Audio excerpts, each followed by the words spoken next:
Hello दोस्तों, आपका स्वागत है मेरे YouTube channel horror show 12 PM में।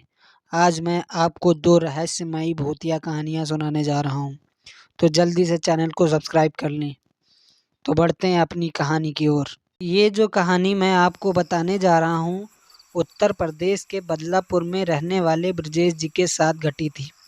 तो अब मैं कहानी उन्हीं के नज़रिए से सुनाऊँगा। मेरे 12वीं के एग्ज़ाम सिर पर थे और अचानक पिताजी के गुजर जाने के बाद घर के हालात काफ़ी बिगड़ गए थे।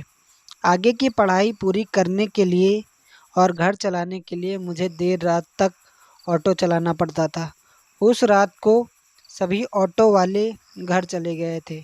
सिर्फ मैं ही अकेला भयानक सन्नाटे में ऑटो स्टैंड पर अगली सवारी आने का इंतज़ार कर रहा था। तभी अचानक इत्र की खुशबू ने मुझे अपनी ओर आकर्षित कर लिया। वह खुशबू कहाँ से आ रही है, यह जानने के लिए मैं ऑटो से बाहर निकलने ही वाला था, तभी मुझे पीछे से एक कोमल आवाज़ आई, बदलापुर गांव चलिए प्लीज़। अचानक से आने वाली इस आवाज़ से मैं चौंक गया और पीछे मुड़ के देखा तो ऑटो में एक सुंदर सी सजी धजी लड़की बैठी थी।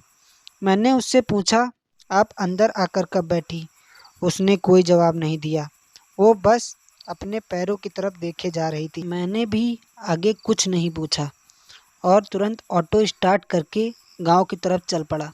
लेकिन मैंने एक बात पर गौर किया था, जब से वह लड़की रिक्शा में बैठी थी तब से मुझे ठंड लगने लगी थी। ऑटो चलाते चलाते मेरे सामने वाले आईने पर जब मेरी नज़र पड़ी तब मुझे दिखा कि वह लड़की एकटक मुझे घूर रही है। फिर मैंने आईने से नज़र हटा के रोड पर टिका दी। कुछ ही दूर जाने के बाद रिक्शे में अचानक कहीं से सड़े हुए मांस की बदबू फैलने लगी, इतनी कि मुझे घुटन होने लगी। सांस तक लेना मुश्किल हो गया था। उस वक्त फिर एक बार मेरी नज़र आईने पर पड़ी और उसमें दिखने वाले उस भयंकर और विकृत नज़ारे से मेरी रूह कांप गई, क्योंकि आईने में जो लड़की मुझे दिख रही थी वह एक दुल्हन के जोड़े में थी और उसका चेहरा आधा जला हुआ था, जिसमें से मांस के लोथड़े लटक रहे थे। मैं उस वक्त इतना ज़्यादा डर गया था कि अपनी चलती ऑटो का हैंडल छोड़कर सड़क पर ही कूद पड़ा। उसके बाद सुबह जब मेरी आँख खुली तब मैं गांव के अस्पताल में लेटा हुआ था। पास में मेरी माँ और कुछ गांव के बुजुर्ग बैठे थे। मेरे सिर में 4 टांके लगे थे और बाकी सब मामूली चोट थी। सिर पर गहरी चोट लगने से शायद मैं बेहोश हो गया था और जब मैंने मेरे रिक्शे के बारे में पूछा तो सभी ने उल्टा मुझसे सवाल किया, तुम हमें गांव के बाहर सड़क पर पड़े मिले थे, तो तुम्हारा ऑटो दूर उस कब्रिस्तान में क्या कर रहा था? ये खबर सुनने के बाद मैं दंग रह गया। उस सवाल का जवाब तो मेरे पास नहीं था, पर उस खौफनाक चुड़ैल के बारे में मैंने सबको बता दिया। फिर माँ भगवान का शुक्रिया अदा करने लगी कि मेरा बेटा एक चुड़ैल के चंगुल से सही सलामत बच निकला। जाते जाते सभी गांव के लोग बोले, तुम्हारी किस्मत अच्छी है, इसलिए जिंदा हो। वह एक कुंवारी ही मरी हुई भयानक चुड़ैल थी। अपनी प्यास तुम्हारे जैसे कुंवारे लड़कों का शिकार करके बुझाती है। क्या लगता है आप लोगों को? अपनी राय ज़रूर दें। तो बढ़ते हैं अपनी दूसरी कहानी की ओर। ये घटना जो मैं आपको बताने जा रहा हूँ एकदम सच्ची घटना है, जो हिमाचल प्रदेश के कसौली शहर में घटी थी। अभिषेक और सविता एक ही कॉलेज में एक साथ पढ़ते थे। अभिषेक अपने पिता की तरह बिजनेस में रुचि रखता था और कॉलेज में पढ़ने में भी अच्छा था। कॉलेज के सारे लड़के उसकी इज्जत करते थे क्योंकि वह एक बड़े बिजनेसमैन का लड़का था। अभिषेक का दिल पढ़ाई के अलावा किसी अन्य पर भी केंद्रित था। उस केंद्र का नाम था सविता। सविता भला की खूबसूरत थी। वे अंग्रेजी डिक्शनरी में ब्यूटीफुल शब्द का सबसे अच्छा व्याख्यान थी। शर्मीले स्वभाव की भोली सी सूरत ओढ़े सविता बहुत अच्छी लड़की थी। सविता मन ही मन अभिषेक को चाहती थी, लेकिन वह कह नहीं पाती थी क्योंकि उसे डर था कि कहीं अभिषेक मना न कर दे, क्योंकि अभिषेक बेहद अमीर घर से ताल्लुकात रखता था। तो वहीं सविता एक सामान्य परिवार की बेटी थी। एक दिन सविता कॉलेज से घर की ओर जा रही थी। रास्ते में उसे अभिषेक मिला। दोनों की नज़रें एक दूसरे को देखने लगी, जैसे कई जन्मों के बिछड़े हों। फिर कुछ मिनटों के बाद दोनों ने एक दूसरे से नज़र हटाई और नीचे की ओर देखने लगे। अभिषेक बाइक से अलग दिशा में जा रहा था, तो वहीं सविता अलग दिशा में। दोनों एक दूसरे से काफ़ी दूर हो गए थे। तभी कुछ लोग सविता को छेड़ने लगे, जो कॉलेज के ही लड़के थे। सविता काफ़ी घबरा गई और वहाँ से तेज़ रफ्तार में दौड़ने लगी। अभिषेक को अचानक से सविता से कोई काम याद आ गया। वह मुड़ा और अपनी बाइक तेज़ी से सविता जहाँ दिखी थी वहाँ ले गया, लेकिन वहाँ सविता नहीं थी। फिर अभिषेक ने सविता को ढूंढने की कोशिश की, लेकिन वह काफ़ी देर तक नहीं मिली। परंतु जैसे ही वह वापस जा रहा था, तभी उसको कुछ रोने की आवाज़ आने लगी। यह आवाज़ एक गली से आ रही थी।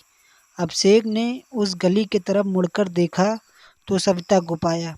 सविता काफ़ी भयभीत थी। अभिषेक ने उसे अपनी बाहों में ले लिया और उससे पूछा, क्या हुआ?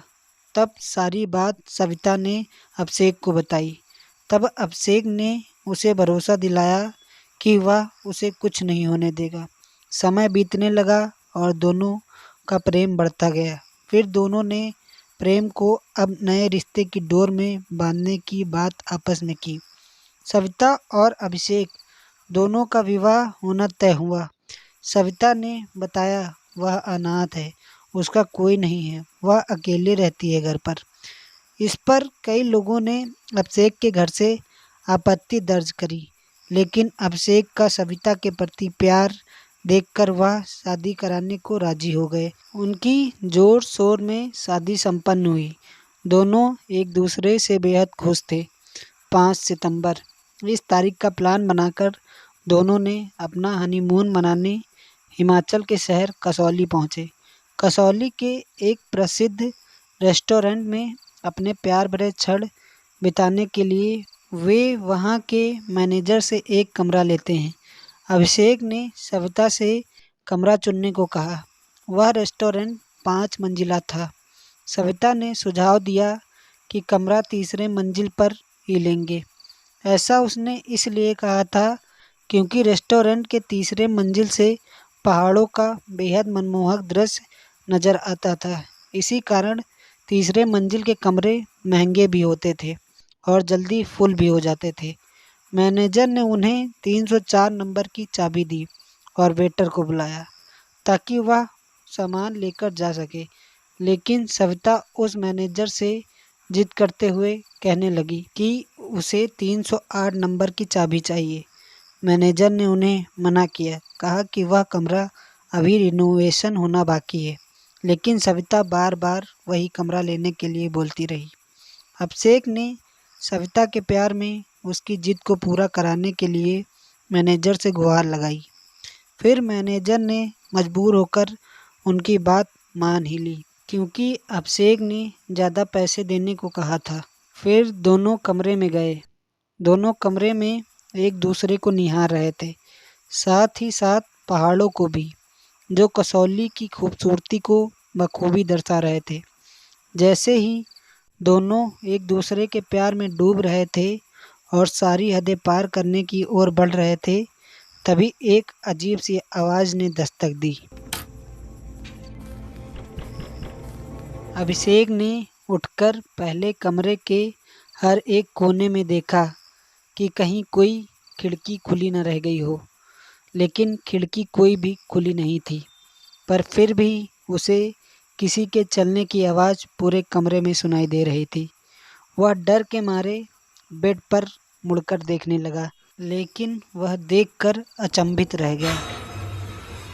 वहाँ अब सविता मौजूद नहीं थी। वह डर की सीमा को लांघ चुका था। पूरे कमरे में वह अब सविता सविता चिल्लाने लगा। कमरे के बाहर जाने की कोशिश करने लगा, लेकिन कमरा मानो किसी ने बाहर से बंद कर दिया हो। यह पहली बार था कि अभिषेक डर के मारे रोने लगा हो। अचानक उसे बाथरूम से पानी चलने की आवाज़ आती है। अभिषेक दौड़ते हुए बाथरूम की तरफ जाता है। जैसे ही वह वहां पहुंचता है, पानी की आवाज़ बंद हो जाती है कि तभी सविता की आवाज़ आती है। कहाँ ढूंढ रहे हो मुझे? मैं तो इधर हूँ, आओ मेरे पास आओ। अभिषेक देखता है कि सविता बालकनी में खड़ी हुई होती है। जैसे ही अभिषेक डर के मारे उससे लिपटने के लिए बढ़ता है, तभी सविता एकदम से गायब हो जाती है और अभिषेक बालकनी से नीचे गिर जाता है और उसकी मौत हो जाती है। इंस्पेक्टर राजेश सिंह को तहकीकात करने की जिम्मेदारी मिलती है। उस लाश के पोस्टमार्टम रिपोर्ट के मुताबिक अभिषेक की मौत से पहले उसकी धड़कनें काफ़ी तेज चल रही होती हैं। इंस्पेक्टर सविता को ढूंढने की कोशिश करता है, लेकिन उन्हें सविता का कोई पता नहीं चलता। मैनेजर से इंस्पेक्टर सीसीटीवी कैमरे की फुटेज मांगता है, परंतु वह रिकॉर्डिंग देखकर परेशान हो जाता है। सीसीटीवी कैमरे में सविता की कोई फ़ोटो नहीं दिख रही होती। इंस्पेक्टर को यह मैनेजर की चाल लगती है। इंस्पेक्टर अभिषेक के घर पर उसकी मौत की खबर लेकर पहुंचता है। सभी परिवार वाले आहत हो जाते हैं। इसी वक्त अभिषेक के पिताजी इंस्पेक्टर से सविता के बारे में पूछते हैं। इंस्पेक्टर कहता है कि कमरे में तो कोई नहीं मिला। सब घर वाले कहते हैं कि अभिषेक और सविता की हाल ही में शादी हुई थी। इंस्पेक्टर ने उन्हें सविता के परिजनों को फ़ोन लगाने के लिए कहा। फिर इंस्पेक्टर को पता चला कि सविता का तो कोई है ही नहीं। वह कॉलेज में भी पता करने गया तो पता चला कि कॉलेज में सविता नाम की कोई लड़की ने कभी एडमिशन ही नहीं लिया था। दोस्तों, आज तक इस मौत का खुलासा नहीं हो सका, जबकि पुलिस वालों ने बहुत छानबीन भी की। आपको क्या लगता है, क्या वह वाकई में भूत थी? अगर कहानी अच्छी लगी हो तो वीडियो को लाइक करें और दोस्तों को शेयर करें। फिर मिलते हैं ऐसी ही डरावनी कहानी के साथ। तब तक के लिए जय श्री राम।